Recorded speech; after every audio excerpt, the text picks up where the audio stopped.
Carl, what's the first thing that comes to mind when I say Melbourne Victory? It's a great game. They're the games that, as players and spectators, our fans, really look forward to. And there's no great feeling than beating Victory, especially in Melbourne. What have you learned from the previous two matches against them this year?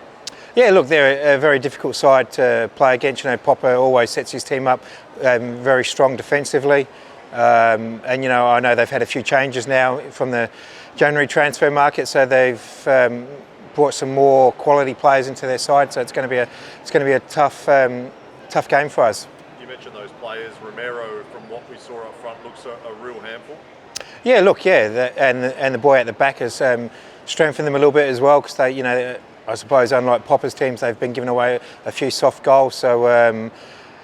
Yeah, look, it's important that we focus on what we do well. You know, we've had great success in Melbourne this year. We've scored, I think, 10 goals already in Melbourne this year. So we go there, you know, with good memories of Amy Stadium this year so far. What was the mood like this week? Was it a little bit down after conceding the late goal? Yeah, look, the players were disappointed. You know, they worked extremely hard in that game, and to score 4 goals against Western Sydney Wanderers, I think, who have most probably the hardest team in the league to score against, was a great effort from the boys, and just to give away some of the goals that we did, we're very disappointed with that.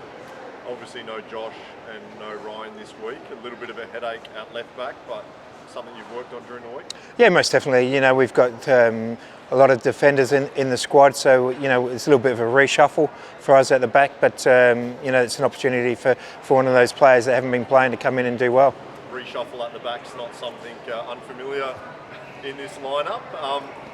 How are you seeing the centre-back pairings? Is it a week-to-week thing? Like, is it almost like the rest of your team where you're happy to change it, or do you just not been happy with what you've been seeing? Yeah, look, it's something, you know, I'd rather have the stability, but I think the way the season's panned out, I think it's we'll have a look at what type of strikers we're playing against and pick the best pairing to deal with that. Ansell came in from a long layoff, was almost man of the match. We haven't seen him since. Is he not 100% fit?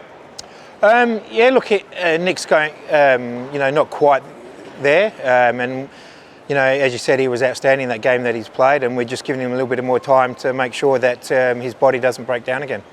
You missed a chance last week to go second with that draw. Wellington and Central Coast last night shared the points. Is this another perfect scenario for you to climb the table and open up the gap on the rest of the field?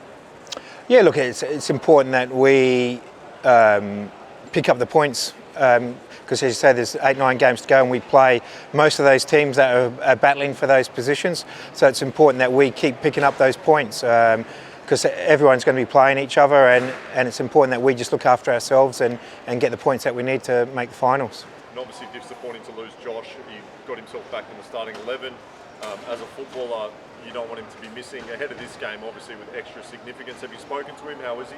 Yeah, I spoke to Josh. He's in good spirits. You know, it's disappointing. You know, he worked extremely hard this year to get back into the team, and when he did get his opportunity to come back in, he's got that injury, so which is unfortunate.